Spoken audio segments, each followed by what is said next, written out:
नमस्कार दोस्तों, स्वागत है आपका। आज हम एक बहुत ही सीधे साधे इंसान की कहानी देखने वाले हैं। यह इंसान, उसके जीवन में ये सारी चीज़ें कैसे घटी और उसने क्या किया जो ऐसी सारी चीज़ें घटी, उन सारी चीज़ों को हम देखने की कोशिश करेंगे और बहुत कुछ सीखने की कोशिश करेंगे इस कहानी से। तो ये जो कहानी है वो एक बहुत ही सीधे साधे इंसान की कहानी है जिसका नाम है संजोग। यह ऐसा इंसान है जो बहुत ही अच्छा भगवान को मानता है, बहुत ही अच्छे से अपनी ज़िंदगी जी रहा है और बहुत ही गरीब इंसान है ये। इसका आलू का और प्याज का धंधा है और ये किसी तरह से रोज़ी रोटी कमा रहा है और किसी तरह से अपना घर चला रहा है और बहुत ही अच्छे से अपनी ज़िंदगी, मतलब एक ज़िंदगी में वो समाधानी अवस्था में ऐसा जी रहा है बेचारा। एक दिन वो अपना काम कर रहा था, उसने अपना धंधा लगाया था, अपना व्यापार कर रहा था। तब उसको ये पता चला कि एक उसी गांव में थोड़ी अंतर पर थोड़ी दूर एक साधु महाराज आए हैं और वो हर एक इंसान के कान में एक एक मंत्र दे रहे हैं और ये ऐसा मंत्र है जिससे उन लोगों का जीवन उद्धार हो जाएगा। ये जो साधु इंसान था वो बहुत ही, उसके सामने लोगों की लाइन लगी थी और सारे लोग जमे थे वहाँ पर। संजोग को बहुत ही बुरा लगा कि वो इस वक्त नहीं जा सकता था क्योंकि उसके पास वो जो व्यापार कर रहा था, अगर पैसे नहीं कमाएगा तो वो अपने घर भी चला नहीं सकता था। उसको बहुत ही बुरा लगा इन सारी चीज़ों से, तो उसकी बहुत ही इच्छा थी वहाँ पर जाओ। तो उसने किसी तरह से व्यापार भी नहीं किया और उसके पास कुछ भी पैसे नहीं थे। उसने यही सोचा कि मैं बाद में व्यापार वगैरह कर सकता हूँ, लेकिन ऐसा महात्मा इंसान यहाँ पर बार बार नहीं आएगा। उसने दुकान अपनी वैसे ही बंद की और वहाँ पर सब लोग, उसने देखा कि कुछ ना कुछ उस साधु को दे रहे हैं, मतलब उसको कुछ दक्षिणा दे रहे हैं या फिर कुछ पैसे दे रहे हैं। ऐसी चीज़ें हो रही थी वहाँ पर और हर एक इंसान अपनी अपनी शक्ति के अनुसार कुछ दे रहा था। संजोग को ये सारी चीज़ों से बहुत ही बुरा लगा क्योंकि लोग उसको बड़े बड़े कुछ दान वगैरह दे रहे थे, लेकिन ये उसको कुछ भी नहीं दे सकता था। लेकिन उसके पास सिर्फ एक ही चीज़ थी और वो थी वो प्याज और बटाटे, मतलब आलू। तो इस वजह से उसने यही सोचा कि भगवान को तो कुछ भी हम दे वो स्वीकार कर लेते हैं, तो ये साधु मेरे लिए तो भगवान जैसे है। तो वो कुछ आलू और कुछ प्याज लेकर खड़ा हुआ लाइन में। धीरे धीरे इसका नंबर आया। ये जो साधु था दोस्तों, वो बहुत ही, ये ऐसे साधु होते हैं ना, मतलब संधी साधु जिसे कहा जाता है, मतलब जो अच्छा दिल का नहीं था, वो एक लालची इंसान था। वो बस एक आराम की ज़िंदगी मिल जाए और लोगों से मान सम्मान जो मिलता था, इस वजह से उसने ये सारी चीज़ें की थी। लेकिन वो अत्यंत पापी इंसान था। वो ऐसे ही गाँव गाँव भटकता था और लोगों को खामखा इसी तरह से फंसाता था। लेकिन किसी को भी ये नहीं पता था कि ये ऐसा लालची इंसान है। जो लोग आ रहे थे उन लोगों पर उसका ध्यान नहीं था। उसका ध्यान था कि वो क्या दक्षिणा दे रहे हैं उसको, क्या दान दे रहे हैं उसको, और उसी तरह से वो उनको मंत्र बोल रहा था। और जितने भी लोग थे उन्होंने ठीक ठाक कुछ धन लाया था, तो इस वजह से वो आराम से मंत्र दे रहा था। और उसने ये कहा था लोगों को कि मैं आपको अलग अलग मंत्र दे रहा हूँ उस इंसान के लिए, इस वजह से आप किसी को भी अपना मंत्र ना कहे। तो इस वजह से दूसरे को क्या मंत्र दिया है वो किसी को पता ही नहीं चलता था और कोई कहता भी नहीं था पूछने पर। तो वैसे ही हुआ, जब संजोग का नंबर आया तब उसने, जो बेचारे ने क्या लाया था दक्षिणा, तो वो आलू और प्याज। तो इन सारी चीज़ों से उसको आया गुस्सा कि मैं इतना बड़ा महात्मा इंसान हूँ और ऐसा कोई दान लाता है क्या, ये 2 कौड़ी का दान लेकर मैं क्या करूँगा, ऐसा उसको लगा। लेकिन 4 लोगों के सामने वो कैसे गुस्सा करेगा। अगर ऐसा उसने किया होता तो लोग कहते कि इसने अपने द्वेष को या फिर राग को या फिर गुस्से को कंट्रोल नहीं कर पाया है, कैसा ये महात्मा है। तो इस वजह से उसने थोड़ा सा अपने आप पर कंट्रोल किया और उसको गुस्सा आया था कि इस इंसान को क्या बोलूँ। और उस इंसान ने उसको कहा, गुरु ने उसको, जो साधु थे, उसने उसके कान में कहा कि तुमने इतना बड़ा दान लाया है ना मेरे लिए, आलू और प्याज, तो एक काम करो, तुम्हें मैं मंत्र देता हूँ, आलू प्याज नमः। ऐसा उन्होंने उसको मंत्र दिया और कहा चले जाओ, और उसके पास देखा भी नहीं। लेकिन ये जो बेचारा संजोग था, वो बेचारा एकदम सीधा साधा इंसान था। वो बहुत ही खुश हो गया कि मेरे गुरुजी ने मुझे एक बहुत ही अच्छा मंत्र दिया है, वाह वाह। तो इन सारी चीज़ों से वो बहुत ही खुश हो गया और वो नाचने लगा कि उसको एक बहुत ही पवित्र, और ऐसा जब कोई एक मंत्र दिया जाता है तो लोगों को ऐसा लगता है कि कितनी बड़ी बात हुई उनके साथ। और अगर एक बहुत ही अगर सच्चे साधु हो या फिर सच्चा कोई इंसान हो तो ऐसे लोगों के मंत्र को बहुत ही महत्व भी होता है दोस्तों। लेकिन ये जो साधु था वो अच्छा नहीं था। वो एक सिर्फ होता है ना, मज़े की ज़िंदगी मिल जाए, कोई काम धंधा ना करना पड़े, तो इसलिए वो इस तरह से काम करता था।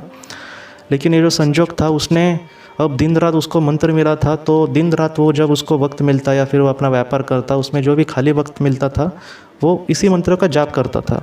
और आजकल उसको नींद भी ज़्यादा नहीं आ रही थी, तो वो सपने मतलब सोते हुए भी इसी मंत्र का जाप करता था। धीरे धीरे क्या हुआ कि यह मंत्र स्वर्गलोक तक भी पहुंच गया और सब कहने लगे कि ये कौन सा नया मंत्र है, कि आलू और प्याज नमः। उनको यही लगा कि ऐसा ऐसा ये किसने किया और ये कौन बोल रहा है। और कहीं ना कहीं जो इंद्रदेव है या फिर जो देवतागण हैं उनको गुस्सा भी आया कि ये सारी चीज़ें हो क्या रही है धरती पर, कोई उसका मानना नहीं वाला है या फिर ये हमारा मजाक उड़ा रहा है क्या। लेकिन जब उस इंसान तक जो देवता के गण थे, मतलब उनके जो नौकर वगैरह थे, जब वो पहुँचे तो उन्होंने देखा कि ये तो बहुत ही सीधा साधा इंसान है। ये सारी चीज़ें जाकर उन्होंने भगवान से कही और कहा कि वो बहुत ही सीधा साधा इंसान है, बेचारे को किसी ने फंसाया है और वो सिर्फ फंसाया है उसे, और उसके बहुत ही ज़्यादा उसको धन चाहिए था, लेकिन यह बेचारा नहीं दे पाया। इसलिए गुस्से में आकर उस इंसान को ये ऐसा मंत्र उसने कहा है। लेकिन इस बेचारे को इस बारे में नहीं पता, वो बेचारा बहुत ही दिल से ये मंत्र का जाप कर रहा है। तो ये सारी चीज़ें सुनकर खुद इंद्र भगवान को बहुत ही बुरा लगा कि एक ऐसे बेचारे आम इंसान को किस तरह से फंसाया जाता है भक्ति के नाम पे। तो खुद इंद्र देवता उस इंसान के घर पे आए और उसको दर्शन दिया और उसको कहा कि मैं तुम पर प्रसन्न हूँ। उस इंसान को तो बेचारे संजोग को कुछ समझ नहीं आया कि अरे ये मेरे साथ क्या हो रहा है। और इस गांव में इतने लोगों को, तकरीबन 1-2 हज़ार लोगों को उन्होंने मंत्र दिया था और मुझे ही कैसे इंद्र भगवान प्रसन्न हुए। तो इंद्र भगवान ने कहा कि मैं तेरी भक्ति पर प्रसन्न हूँ, तू बहुत ही सीधा साधा इंसान है, तो क्या चाहता है, मैं तुझे सब कुछ दे सकता हूँ। तो संजोग ने यही मांगा कि मैं आपसे कुछ नहीं मांगता, बस हमारे गांव में बहुत ही पानी की समस्या है या फिर और भी बहुत सारी समस्या है, उसको दूर करना। मेरा गांव जो है बहुत ही सुख शांति से रहे, यहाँ पर कोई बीमारी वगैरह ना फैले, ऐसे उसने पूरे गांव के लिए मांगा दोस्तों। और इंद्र भगवान भी बहुत प्रसन्न हुए। इन सारी चीज़ों से संजोग का जो रुतबा था अपने गांव में वो इतना बढ़ गया। और एक दिन यही खबर उस साधु तक पहुंची और उसको पता चला कि उसने जो मंत्र दिया था इस वजह से संजोग को भगवान प्रसन्न हुए। लेकिन उसके भी अब आंखें खुल गई थी। वो खुद संजोग के घर पे गया और उसके पैर पर रो पड़ा और कहा कि मैंने लालच में दोस्त तुमसे ये सारी चीज़ें कही थी, असल में मैं कोई भी बड़ा इंसान नहीं हूँ और मैं बस एक लालची इंसान हूँ जो एक मज़े की ज़िंदगी जीना चाहता था। संजोग के दिल में तो बुराई नहीं थी, उसने उसको उठाया और कहा कि तुम्हें ज़रा भी दुखी होने की ज़रूरत नहीं है। ये सारी चीज़ें हुई वो भगवान के ही मन में कहीं ना कहीं होगी। अगर मैं ये सारी चीज़ें ना होती तो शायद आपने अगर मुझे मंत्र नहीं दिया होता तो इंद्र तक मेरी जो दिल में जो सच्चापन है वो भी शायद नहीं पहुंचता था। लेकिन जितना मेरे दिल में सच्चाई है उतना ही इन सारी चीज़ों में तुम्हारी भी भूमिका है, तो इस वजह से आपको ज़रा भी बुरा लगने की ज़रूरत नहीं है। और उसके बाद वो इंसान बहुत ही वो बदल गया और उसने बहुत ही अच्छे से लोगों की जितना हो सके सेवा करने की कोशिश की।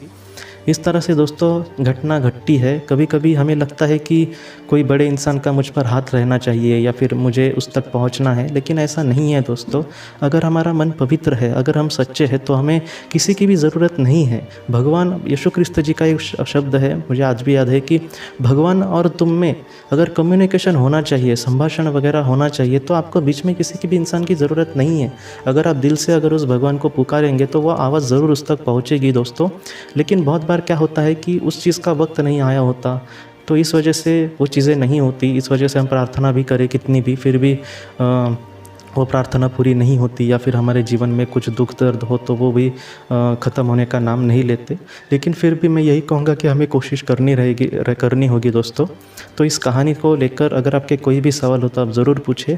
हम अपने अगले भाग में मिलते हैं। आप अपने परिवार का ख्याल रखना। आपका बहुत बहुत शुक्रिया। ज़िंदगी की रोशनी ये संस्था ऐसे लोगों के लिए काम करती है जिन्होंने किसी अपने को खोया है या फिर जो लोग अपनी ज़िंदगी में बहुत ही ज़्यादा दुखी है। जो लोग इस संस्था से जुड़ते हैं उनको तकरीबन 50 किताबें भेजी जाएगी उनके व्हाट्सएप पर या फिर ईमेल पर। ये किताबें आत्मलोक या फिर मौत के बाद हमारे साथ क्या होता है, इन सारी चीज़ों की आपको पूरी तरह से जानकारी देगी। और इसके साथ साथ आपको एक पास्ट लाइफ रिग्रेशन थेरेपी की ऑडियो भी भेजी जाएगी। इस ऑडियो की मदद से आप घर बैठे अपनी पास्ट लाइफ रिग्रेशन करने की कोशिश कर सकते हो। बहुत लोग पास्ट लाइफ रिग्रेशन थेरेपिस्ट के पास किसी कारण के वश नहीं जा सकते, तो ऐसे लोगों के लिए मदद के लिए ये ऑडियो तैयार की गई है। तो आप ज़रूर इस संस्था से जुड़े। इस संस्था से जुड़ने के लिए सामने जो व्हाट्सएप का नंबर दिया है आप कृपया उस पर संपर्क करें। आपका बहुत बहुत शुक्रिया।